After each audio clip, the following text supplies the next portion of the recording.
અને સાહેબ આ તો દીકરી છે ને, દીકરી એટલે પિતાનું હાલતું ચાલતું હૃદય. અને પાછલા જન્મમાં કરેલા પુણ્યની રસીદ ભગવાન આ જન્મમાં આપણને દીકરી સ્વરૂપે આપે છે. પાછલા જન્મમાં કરેલા પુણ્યની રસીદ ભગવાન આપણને આ જન્મમાં દીકરી સ્વરૂપે આપે છે. એટલે માટે જે દંપતીઓને દીકરી આપી હોય ને, વટથી કહેજો કે મારા ઘરે દીકરી છે એમ. અને ભગવાને જે દંપતીઓને દીકરી આપી છે ને, એને મારા ગુરુદેવ વ્યાસપીઠ ઉપરથી એમને લાખો વંદન કરે છે. અને દક્ષ રાજાને બ્રહ્માજીએ કીધું હતું કે તમારી પાસે માન, સન્માન, ધન, વૈભવ, સંપત્તિ બધું જ છે, પણ તમારા ઘરના આંગણામાં દીકરી નથી. તો દક્ષ રાજાએ દીકરી માટે તપ કર્યું હતું અને માતા સતીને પ્રાપ્ત કર્યા હતા. દીકરી બાપને સંપૂર્ણ પિતા હોવાનો અહેસાસ કરાવે છે. ભલે દીકરો કરાવતો હશે બાપને પિતા હોવાનો અહેસાસ, પણ એક સંપૂર્ણ બાપ હોવાનો અહેસાસ તો દીકરી જ કરાવે સાહેબ. અને બાપ અને દીકરીનો સંબંધ કેવો છે ખબર છે?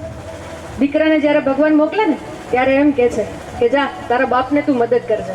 પણ જ્યારે દીકરીને મોકલે ને ત્યારે દીકરીના માથે હાથ મૂકીને એમ કહે છે કે જા બેટા, હું તારા બાપને મદદ કરીશ. એટલે આજની વર્તમાન યુગની દીકરીઓ શું ન કરી શકે? બધું જ કરી શકે. મોટી મોટી પોસ્ટ ઉપર આપણે દીકરીઓને બેસેલી જોઈએ છે. ઓફિસર હોય છે, પ્રોફેસર હોય છે. ભારત જેવી પવિત્ર ધરા પર આપણે બેટી બચાવોના આંદોલન કરવા પડે, એ આપણા માટે થોડુંક શરમજનક નથી?